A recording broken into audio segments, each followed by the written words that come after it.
This is Precalculus Lesson from Chapter 8, Lesson 2, and it's on inverse trig functions. Okay, first I want to remind us what an inverse function is. Remember when we had inverse functions when we were talking about curves, and if I told you this was coordinate points on that graph. Remember, inverse functions, the x and the y just swap. So the inverse would be 1, 0, 2, 1, 3, 2. So that's one concept.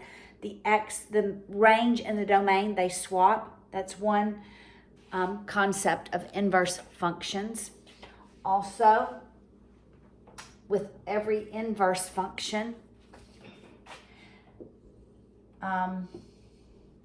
they are reflected across the y equals x line, right?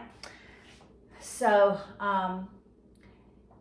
if I have a curve up here, let's say I have that curve, this is reflected across this line, and it would look like this. Okay, like this would be your exponential function, and that is your logarithmic function, or it could be your square root. They are inversely related, all right? So, x and y swap, range and domain swap, and it's reflected across your x, your y equals x line, all right? But in order to know that, remember the rule for visually knowing whether or not a graph is a function? That's the vertical line test. The visual for knowing if a graph has an inverse function was that horizontal line test. So if I had a parabola, in order for it to have an inverse function, it would have to pass the horizontal line test, and it doesn't. So we had to limit the domain. So maybe we just looked from here back, or maybe we just looked from here forward, and we limit the domain. And that's what we're going to do with the sine and cosine. Because it is a cyclical function, it repeats itself. Remember, the sine goes from here to here to here, 1, this being the height being 1, that being -1, completes the cycle from 0 to 2 pi. Well, if I drew a horizontal line, it would not pass the horizontal line test. Now let's remind ourselves. This point is pi over 2. This is pi. This is 3/2 pi. Well, if I go back, if I make this function go back to -pi over 2, so this is quadrant 1, quadrant 2, quadrant 3, quadrant 4. I go backwards, this is quadrant 4. And if I limit the domain from, this is pi over 2. I probably said pi over 2, but wrote pi over 4. Right, this is pi over 2. If I limit the domain from here to here, I can draw a horizontal line, and it would actually pass that test. So that's what I'm going to do. When I do the inverse sine, and we've done this in our calculators. Remember when we're solving for the radians or the angle, we always did inverse sine. And you didn't know you were doing the inverse operation in terms of swapping your x and your y's. All right? So we're going to limit the domain between -pi over 2 and pi over 2. So we're going to be in quadrant 4 and quadrant 1 for the sine. And when we do the inverse sine, normally on the x value, on the x-axis, you have your radians. On the y value, you have the ratio. Those are going to swap. Now, on the y-axis, you're going to have your radians. And on the x-axis is going to be your ratio. So when you would normally have, remember it starts at 0 and goes up.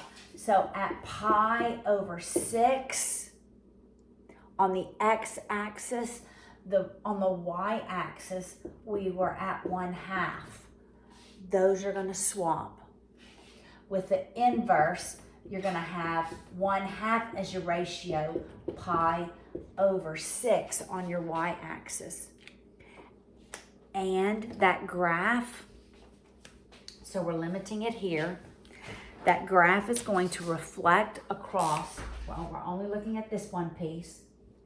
It's going to reflect across here.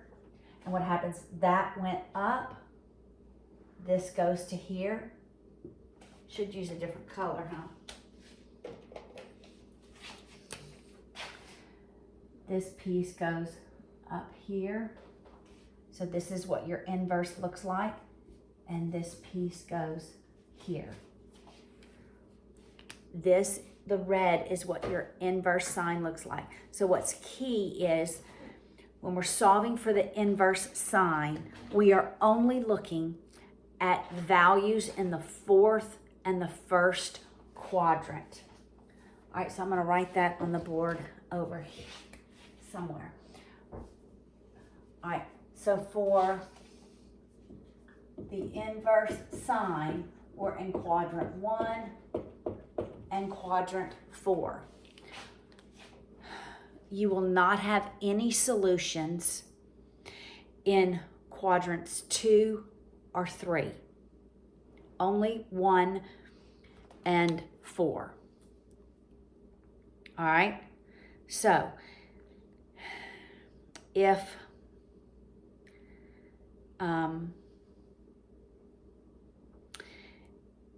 I'm looking at example 1, now I'm going to show you another thing in just a minute. If I'm looking at example 1, remembering inverse sine, I'm only in quadrants 1 and 4.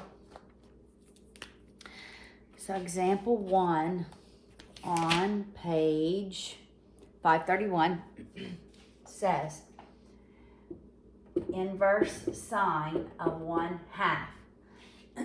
All right, now normally that's in the y position, but now it's in the x position, right? So I am looking for the radians that go with 1/2, and I would only be looking between quadrants 1 and 4. Because this is positive, remembering all students take calculus, right? The first quadrant, the sine ratio is going to be positive. In the fourth quadrant, the sine ratio is going to be negative. So this value can go between 1 and -1. If it's positive, we're looking for the radians in the first quadrant. If it's negative, we're looking for radians in the fourth quadrant, all right? And so we would not have any radians between pi over 2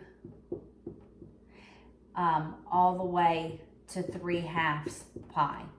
Our radians are going to go, here's our quadrants. We're going to go 0 to pi over 2. And in this direction, we're going to go 0 to -pi over 2. All right, so we're going to rotate counterclockwise, go to 0, from 0 to positive pi over 2. And here we're going to go counterclockwise, 0 to -pi over 2. So you're not going to have any solutions when you do the inverse between greater than pi over 2, really anything greater than pi over 2 or less than -pi over 2. These are going to be your solutions. That's positive. That's in the first quadrant. So at what radians is the ratio 1/2? Remember, the sign starts at 0 and goes up. And that first radian measurement after 0 is pi over 6. And that is the solution at pi over 6, which is in between. Remember, this solution is going to be in between pi over 2 and negative pi over 2.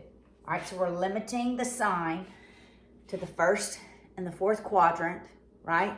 The first quadrant is our positive ratios and 0 to pi over 2 radians. Our fourth quadrant is going to be your negative ratios and between 0 and negative pi over 2. This is first quadrant, and it's going to be pi over 6.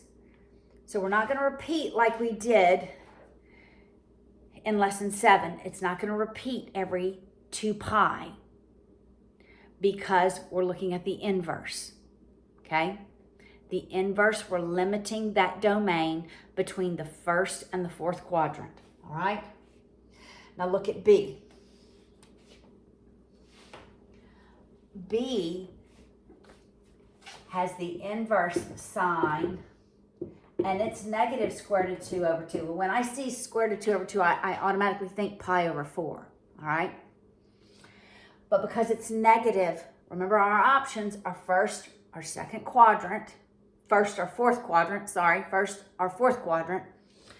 Because it's negative, I'm in the fourth quadrant because the sign is negative in the fourth quadrant, all right? So what radians goes with that? It's negative pi over 4 because I'm going here from that positive x-axis down. So it's negative pi over 4. All right, look at the top of page 532. There are some properties related to the inverse sign. So I'm going to show you the properties. I'm going to give you a couple of examples, all right?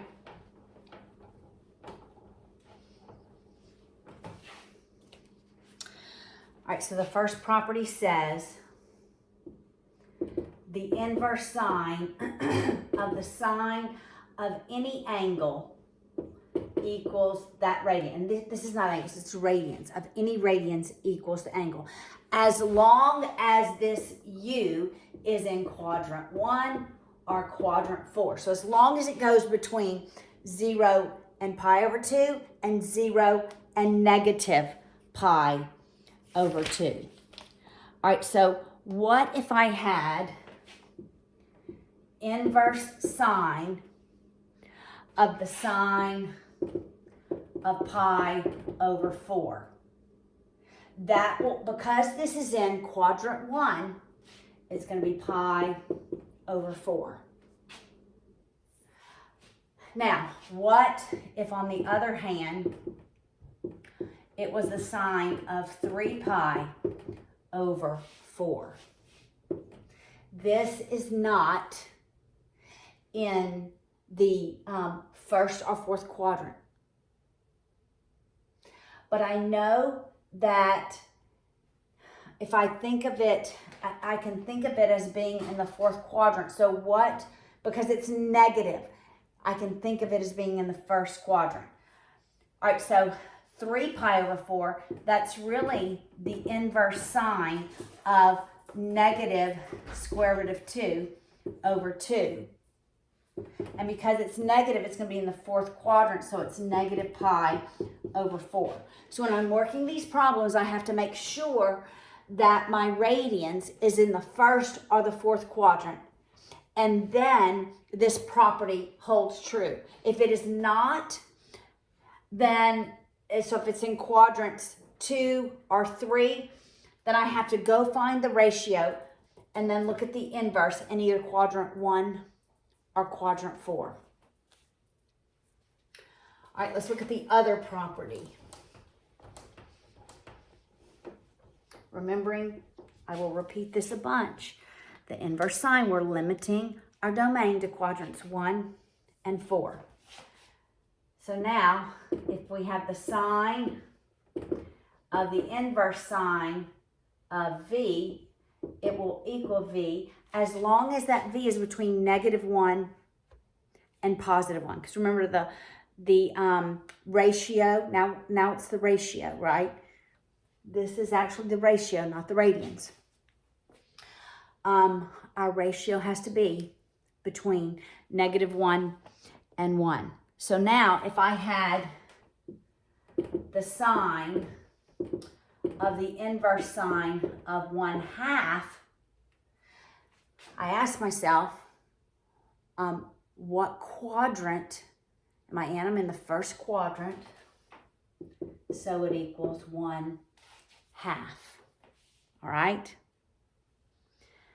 That would be the same. This is pi/6. It's in that first quadrant, so it's the same ratio. So look at example 2.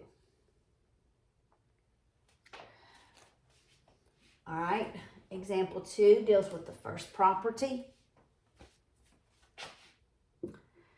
The inverse sine of the sine of pi/6. With this property, I have to make sure this is in this. These radians are in quadrant 1 or quadrant 4.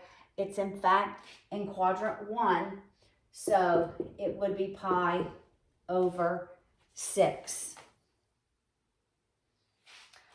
In the other example, the sine inverse sine of 5pi/6.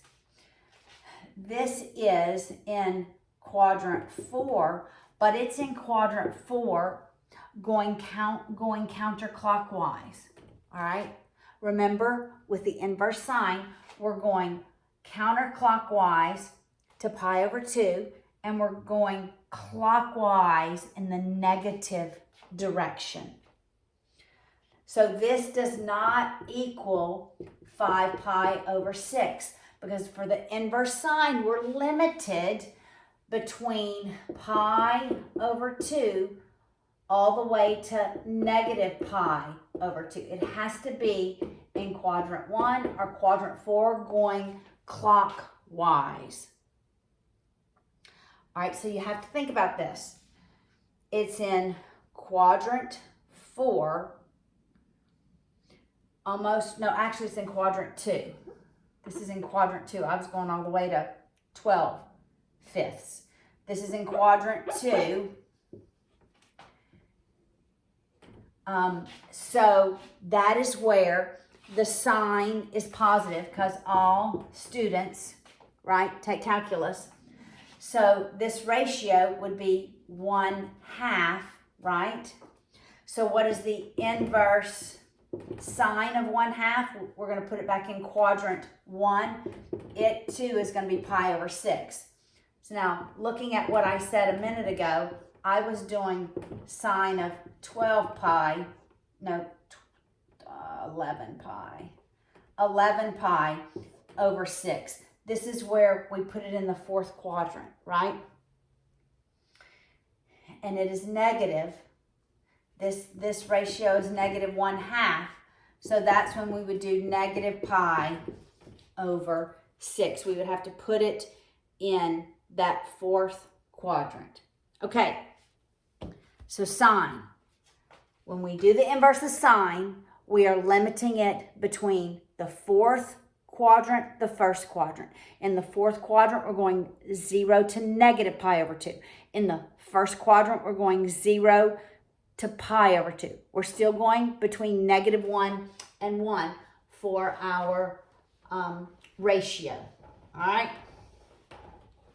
I know this is hard. I know it. But it's just the inverse, okay? And we've done the inverse on our calculator. All right, now, looking at the cosine. So, the cosine curve looks like this. It starts at 1. Here's my first quadrant at pi/2. Here's my second quadrant at pi. But notice when I go from the second to the third quadrant, then this part would not allow it to pass that horizontal line test. So for the cosine inverse, we are going to limit it between 0 and pi, quadrant 1 and quadrant 2. So here, inverse cosine, we're looking at quadrant 1 and quadrant 2. So we will have values between 0 and pi for the inverse cosine. All right? We will not look at values in the third or the fourth quadrant. If we have values in the third and the fourth quadrant, we're going to look at those values that are coterminal, that would have the same ratio, not coterminal, have the same ratio in the first and the second quadrant. All right? So, for the inverse quadrant, look at example 3. The inverse cosine of 1/2. Okay, now, the cosine on our unit circle goes from 1 and counts down. So it's 1 square root of 3 over 2, square root of 2 over 2, 1/2, 0, right? We're counting down with the cosine. So at 1/2, what ratio are we at? Because we're counting down, 1 square root of 3 over 2, that would be pi over 6. Square root of 2 over 2, that would be pi over 4. 1/2, that's going to be pi over 3. So that would be the solution for that. Is it in the first or second quadrant? It is. And so that is correct. The second one, inverse cosine of 0. Where is the cosine 0? It's right here at pi over 2. Is that in between 0 and pi? Yes, pi over 2 would be that solution. Now look at the next one. Inverse cosine of negative 0.63. All right, so this is the ratio. Remember the ratio of the cosine? It's going to be between, the radians are going to be between 0 and pi, but the ratio is going to be between negative 1 and 1. And this is between negative 1 and 1. Because it's negative, the ratio is negative in the second quadrant. So I should see a radian between pi over 2, half a pi, which is about what, 1.5 something, 1.57, and between pi, which is what, 3.14. This one I would do on my calculator. All right, so you just do second cosine, negative 0.63, and I should see a value between half a pi and pi. And I do. The answer is 2.2523. So that is 2.2523, which is between half a pi and a pi. All right, so sometimes you can do that on your calculator. All right, look at the properties on the bottom of page 533 of the cosine. Remembering, for the cosine, we are in the first and the second quadrant. All right, the inverse cosine of the cosine of any radians is going to equal the radians. as long as those radians are in the first and the second quadrant. All right, and I have an example. All right, so the inverse cosine of the cosine of pi over 4, it's going to equal pi over 4 because pi over 4 is in the first quadrant. All right, you have to make sure that this is in the first quadrant. All right, if it's not, if it's in the second or the third, then you have to write the ratio, and the inverse cosine of whatever that ratio is always going to be in that first and second quadrant. This is going to be between 0 and pi. The second property, so this is just like the sine, except with the sine, I'm looking in quadrant 1 and 4. With cosine, I've limited the domain to quadrants 1 and 2 so that it passes that horizontal line test. The cosine of the inverse of any ratio equals that ratio. As long as that ratio is between -1 and 1, this is the exact same as the sine, because the amplitude of the standard equation for the sine and cosine is 1, right? It goes from -1 to +1. So if I have the cosine of the inverse cosine of square root of 2 over 2, that's in the first quadrant, right? So it's pi over 4. I know that that ratio is, no, that's just square root of 2 over 2.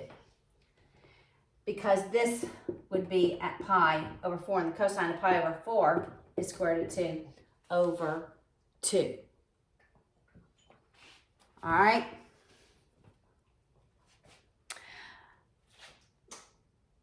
Let me look. I'll work one more example. Then I'm going to pause, and I'm going to come back and do the rest of the examples.